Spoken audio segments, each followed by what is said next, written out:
would know that you can take note. Okay, so our point estimate, as we left off, was that we've got a sample statistic that estimates a population parameter, and a point estimate is a single value. Whereas an interval estimate is two values within which we hope the population parameter lies. Okay? So the way to get your interval estimate, and this is a little further on, is essentially that you're going to take your sample statistic, whether it's sample mean or sample standard deviation, variance, right? You are going to subtract your margin of error, and I'll introduce you to that in a second, is greater than, in this case it would be mu, is less than your sample mean plus your margin of error. So it's just coming up with an interval, and there's lots of different intervals out there. This is just an example of how you might find one. So in this example we said our sample statistic was 51.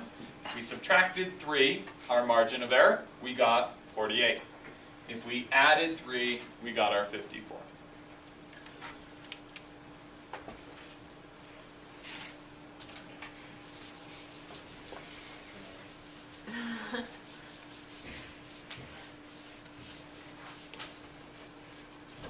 All right. Yes?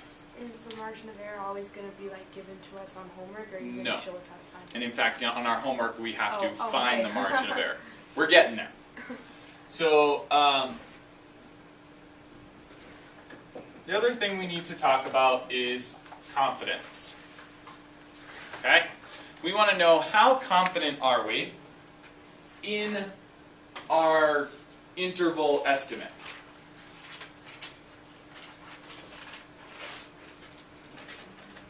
So the level of confidence most is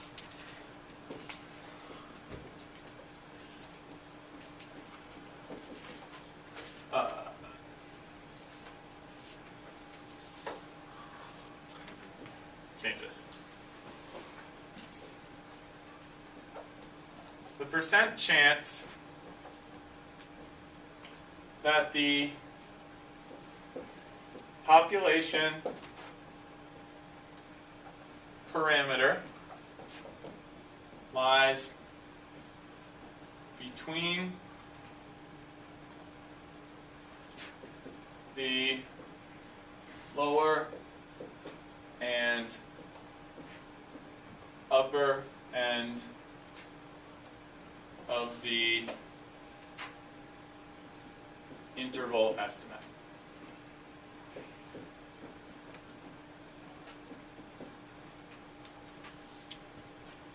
The three most commonly used confidence levels are 90,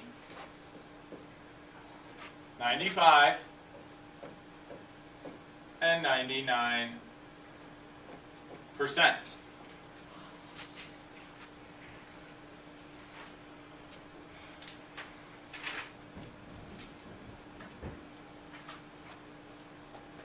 The z-scores for these confidence levels, and you'll know why you need z-scores in a second, are 1.645, the associated z-score, 1.96, and 2.675.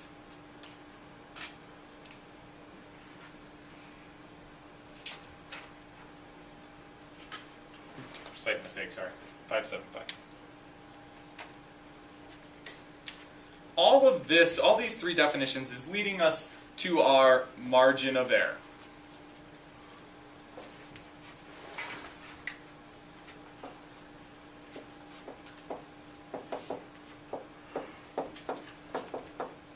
Your margin of error is going to be denoted with a capital E.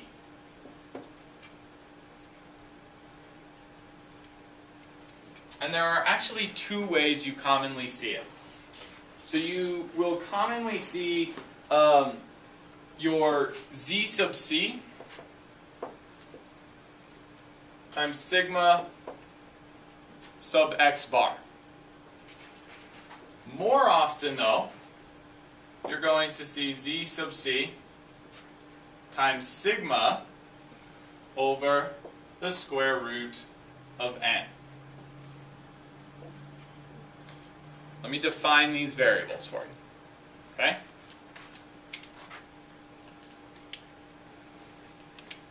We know that this is the margin of error. Z sub C, Z sub C is the z-score of confidence level. So that sub C is this C right there. That's why it's Z sub C, for your confidence.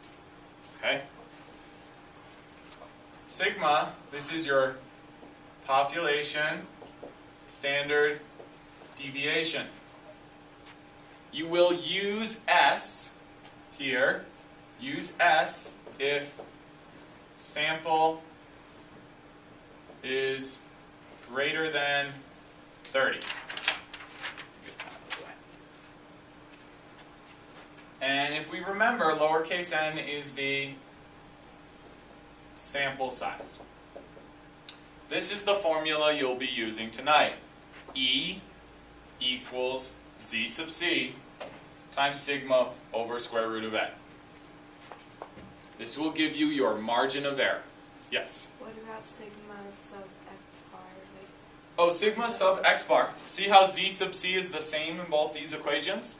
So if I were to pull this out,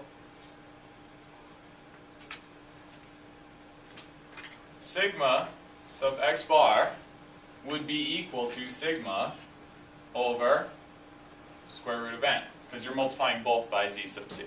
So that is what your sigma sub x bar is. Kind of relates your population standard deviation to your sample, and that's why your sample size has to be in there. We talked about how sample size, the larger the sample, the lower the margin of error tends to be. All right, so let's look at an equation. Question. thank you.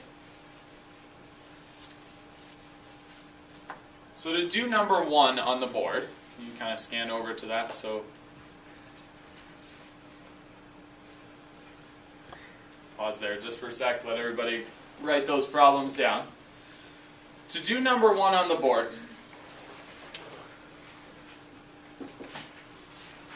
we just need to substitute in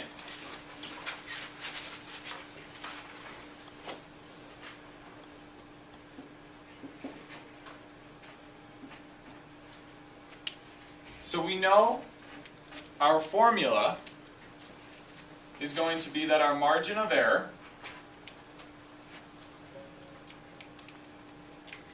is going to equal, yes? I think you put the numbers in wrong. Like, I think it should be 36 instead of 60. Yeah. Doing the first one, right? And then And should a it be 2.5. yeah instead of like that. And then should be 0.9 too. Yeah. Instead. 0.9. All right, thank you. I can't see at that angle. All right, so our formula here, right, is going to be Z sub C times sigma over the square root of n. And there's a few things that are relatively easy to substitute in. Certainly my n, that's going to go right there. But I don't see Z sub C and I don't see sigma. Sigma, because my sample is over 30, is going to be estimated by S. Okay? So I put 2.5 right there. C equals 0.9. That means my confidence, okay, is 90%. So what is the z-score of a confidence level of 90%? And that is my 1.645.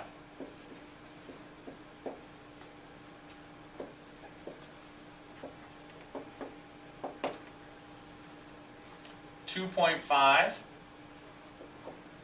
over 6. That's going to be, what is that going to be? Can I get some calculator help out in the crowd? Somebody. There you go, thank you.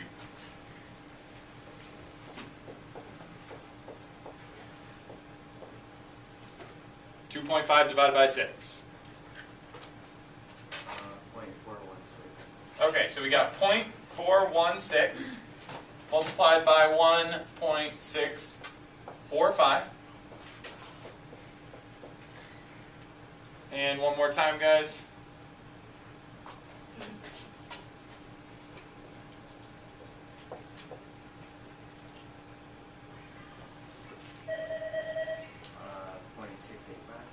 My margin of error is 0.685.